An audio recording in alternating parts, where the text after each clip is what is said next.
But the weed thing still, I contend that the pro marijuana advocates are hurting themselves with changing it from what in the 70s, what was Cheech and Chong weed, where you just smoke a joint.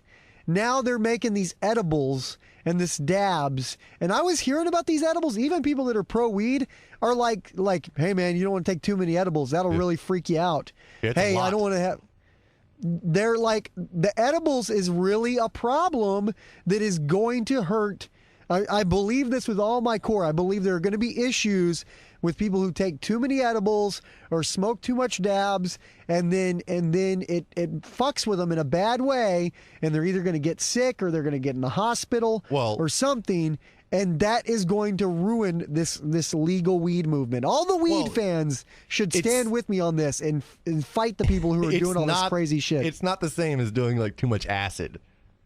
Like if you do too much marijuana, just eat some sugar and hang out for a minute, it'll go away. But I don't believe that's the truth with these edibles and this dabs, no, it is. Man. That's the chemical. It's the same way. Just chill out. It'll go away. Eat some sugar. It can make you, too many edibles can make you violently ill. Well, anything, too many cookies can make you violently ill. But it takes away from the argument, that everybody's argument, like, weed doesn't hurt anybody. The worst thing that happens is you fall asleep. Especially once like the government regulates things, they like the measurement systems, and they're already working towards it to like establish a system to inform like the consumer what they are getting, because as of right now it's the Wild West, and this batch of cookies by that person versus that batch of brownies, the content levels can like wildly differ. Wildly differ. So okay, here's my other thing though. Like, if you get into the science of it, because what I was learning about marijuana is that in the THC, or the stuff that gets you high, though, there's part of weed that is like actually like a I'm trying to think of it. It's an upper, like it's an accelerant. It's a hallucinogenic. There's part of weed THC. that does that, and then there's a CBHD or something close to that. Keeps it from being bad acid trip. There's something in it that if you just did that would be bad acid trip, and then there's something that pulls it back down into not as dangerous territory. It's nowhere near the strength of acid trip. But yes, I get what you're getting at. Yes, there are two different chemicals. One of them gives you the heady, like high. The other one is the chemical that like makes you lay on a couch and eat potato chips. But I'm not even talking about the difference between like what they call like indica or sativa. I'm talking about in just like every marijuana. Two specific different chemicals. And now that like places like Colorado, they can pull those chemicals, make medicines out of the various components. Now here's what I'm saying. When you when you smoke it, you absorb more of the both of them. It brings it down. When you do the edibles, you get more of the psychotropic portion of it. No, the thing with edibles is you're just getting a higher dose. So where, like, if you eat a cookie, you're getting, say, 100 milligrams of whatever. Like, if you were smoking a joint or a bong or anything like that, smoking it, you're only, like, from, like, what is a serving? A joint would be one serving. You're only getting, like, 10 milligrams or whatever. You just get a lot stronger dose in edibles. And the same thing with dabs are even crazier because it's pure THC, essentially. And so you're like one dose is like a hit, and you're getting that 100 milligrams or whatever compared to smoking a whole bowl of it. At some point, it's going to lose its. If you keep strengthening the weed and making it like they're not this super weed. They're not strengthening it. They're refining it. You throw away the plant material and you keep the chemical. Well, whatever they're doing to it, what I'm saying is I would always say 100% that the argument would always be like, nothing has ever bad happened on weed. Chill out. You just smoke a little weed, you eat some Cheetos, you fall asleep. And now the way I hear people who've done the edibles, the way I hear people talking about who've done the dabs, it is fucking hardcore shit. And you can't win the argument of like, it's like the difference between drinking a beer and taking a shot. You take a bunch of shots, you're going to get fucked up really fast in an hour. Well, you drink 2 beers, you're fine. Well, like now they're trying to turn the fucking weed into tequila. Is what it seems like to me. Well, that's exactly what it is. But like the same thing. If you drink 2 beers in an hour and then somebody else takes 2 shots in the hour versus somebody who drinks 2 glasses of wine. It's all the same amount of alcohol going into your system. So it's not like shots are the acid of alcohol products. It's just a purified or reduced format or whatever. Like, there's a lot of water and other things in beer. You get rid of that water, you end up with a shot. Yeah. So, but all I'm saying is that argument of alcohol versus weed, eventually everybody's going to say, no, we're not buying this anymore because of the edibles and the dabs. They're going to say it's the same, which is fine, because in my mind, I'm like, even if it's the same, they should both be legal. So I'm not against legalizing it. I just think the weed people are fucking up what used to be a really winning argument about weed versus alcohol, which was essentially, the argument was like, how many fucking crazy bad things have happened because of alcohol? Tons. How many crazy bad things have happened because of weed? None. Well, now you're going to start fucking intensifying that shit, and at some point, bad shit will happen due to someone being on dabs or edibles. Yeah, like, getting high doesn't lead to, like, spousal abuse in most cases. You know, getting high doesn't, cause you to do the shit alcohol does. But what if you took a bunch of dabs and then you drove a car? You could fucking get in a wreck, kill somebody. Yes, again, you shouldn't smoke a joint and get in a car and drive. You should not operate any machinery. I don't even, suggest riding a bicycle in public. You should just stay I always thought, home. though, see, that was one of the old arguments. One of the old arguments was like, what's the worst that's going to happen? You smoke a joint and drive? Oh, you're going to drive 5 miles an hour?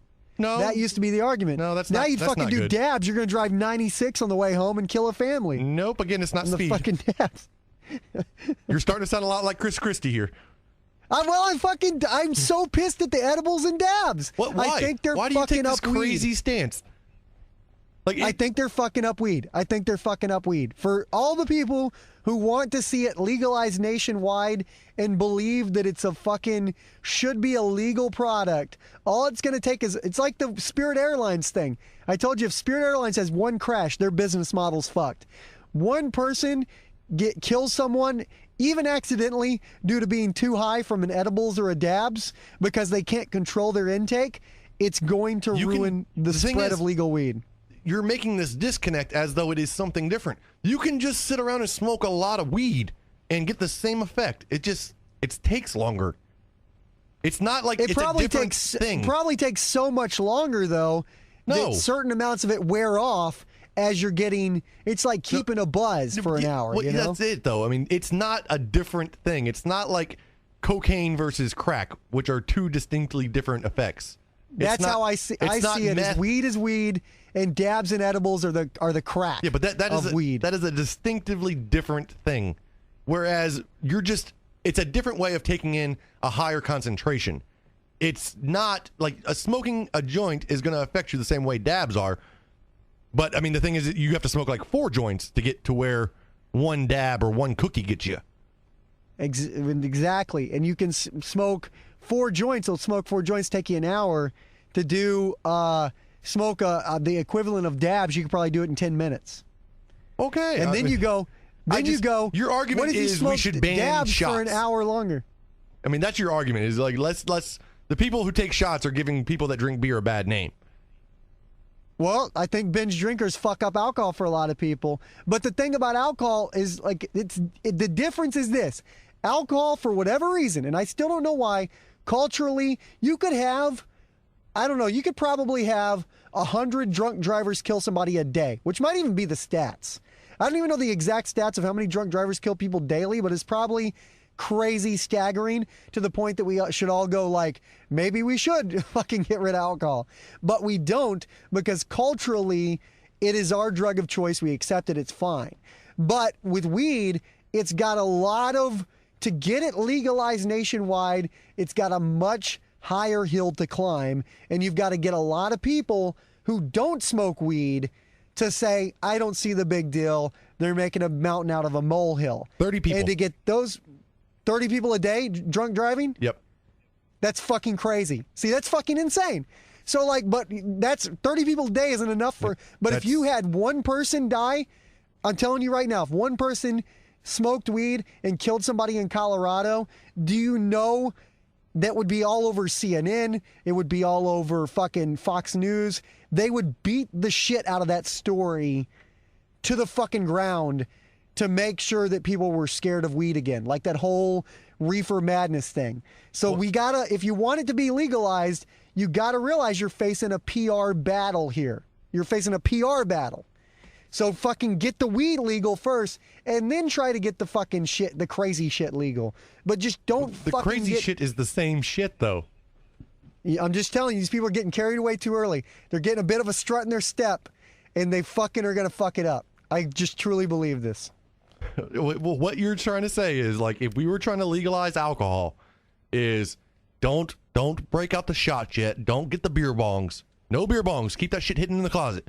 Let's just get beer legal, and they're going to call it alcohol. So once the law's in place, then we bring out the weird shit. It's it's what do you call it? The slippery slope, right? It sounds like a silly argument to me. Well, it's nothing. There's nothing silly about this. This is grounded in reality, man. Don't tell anybody about the shots. We'll work that up. You always. It's like when I used to. I had a curfew when I was 16, and I had a 5-minute rule I worked in.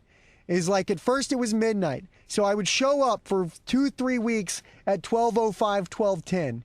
Then I would show up 12:15, 12:30, 2-3 weeks later. Then about a month, 2 months later, it'd be 1 in the morning. Then at some point, there was no curfew anymore because it was pretty understood that it just wasn't going to happen. But you got to work that shit slowly in, you know? That's how you approach the legal weed. That if it wasn't for the fact that we're all, like as a nation, 80% of the nation's alcoholics, if it wasn't that case, we'd all be fucking against drinking and driving because it kills 30 people a day, which is more than weed has ever done. Average of every 51 minutes. Yeah, fucking insane. So 51 minutes a day, someone dies because someone is irresponsible with alcohol. Now, if you took all the weed-related deaths, it wouldn't even come close to that. But I'm telling you, do you not think if one time it happens, somebody smokes some dabs and is driving and kills somebody? Just answer this: is CNN, Fox, and MSNBC you keep throwing not going to dabs under the bus? Just say a joint. Yes, it's the same thing. If somebody smokes a joint and goes to driving around, that's the same thing. I just don't. I'm telling you, man. You're making it sound like it's okay. It's okay to smoke a joint and drive, but not the dabs or a cookie. It's somebody. It's not going to be. Don't cookie and drive. It's not going to be somebody smoking a joint that does this. It's going to be one of these edible people, one of these dabs people. One of these people trying to take weed to the next level, man. They're going to fuck it up for everybody. I'm all on the side of everybody be safe. Don't drive while you're under the influence of chemicals, if that's bath salts or, NyQuil. Just give it 10 years, though. We will have Google cars that just drive you around, and you can just do whatever the hell you want to all day. And so we're just going to ban driving because that's where the real inherent danger is. Well, I do agree with that. People behind like tanks going through time and space at incredible speeds, and people aren't good at handling that. Sober, regular day. People just can't handle like going through time and space at a pace faster than like walking. And some people have trouble with that. Okay. I'm going to say, trying to find some common ground. I'm going to go there. I'm going to say agree with that. Now, all I want you to do is answer the question I answered before. Don't you think CNN, Fox, and MSNBC would run wild with that headline? Yes or no? Well, yes, but that's what the news does. They sensationalize things. So my other question, how far back would that set the legal weed movement? How far back? Oh, I don't think it would be very detrimental. All right.